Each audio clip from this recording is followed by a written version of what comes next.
Tata Sumo వెహికల్కి Sumo అని పేరు ఎలా వచ్చిందో తెలుసా? అందరూ ఏమనుకుంటారంటే సుమో రెగ్యులర్స్ లాగా గట్టిగా ఉంటుందని ఆ పేరు పెట్టారు అనుకుంటారు, కానీ అది కరెక్ట్ కాదు. టాటా మోటార్స్కి ఒక ఎండీ ఉండేవారంట, ఆయన పేరు సుమంత్ ముల్గాంకర్. ఆయనకు ఒక విచిత్రమైన అలవాటు ఉంది. లంచ్ టైంలో ఎప్పుడు ఆఫీస్ వదిలేసి మాయమైపోయాడు ఎక్కడికో. అయితే కంపెనీ ఎగ్జిక్యూటివ్స్కి అనుమానం వచ్చి ఈయన ప్రతిరోజు లంచ్ టైంలో మాయమైపోతున్నాడు, ఏం చేస్తున్నాడు అని ఆయన్ని ఫాలో అవ్వడం మొదలెట్ట. అయితే వాళ్ళు ఫాలో అవుతా ఆయన్ని ఎక్కడ కనిపించాడంటే ఊరు బయట ఢాబాల్లో ట్రక్ డ్రైవర్లతో లంచ్ తింటూ కనిపించేవాడంట.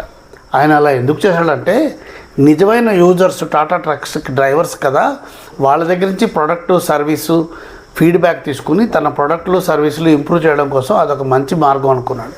కంపెనీ వాళ్ళు సిగ్గుపడి అయ్యో ఇంత మహానుభావుడు ఎండీ అయినా వెళ్ళి ఢాబాల్లో కూర్చుని విషయాలు తెలుసుకుంటున్నాడని వాళ్ళు రిలీజ్ చేసే నెక్స్ట్ వెహికల్ని సుమో, సుమంత్ ముల్గాంకర్ SUMO అని పేరు పెట్టారు. ఇలా వ్యక్తుల పేరు మీద ప్రోడక్ట్లకు ఏమైనా పేరు పెట్టిన విషయాలు మీకు ఏమైనా తెలిస్తే నాకు చెప్పండి.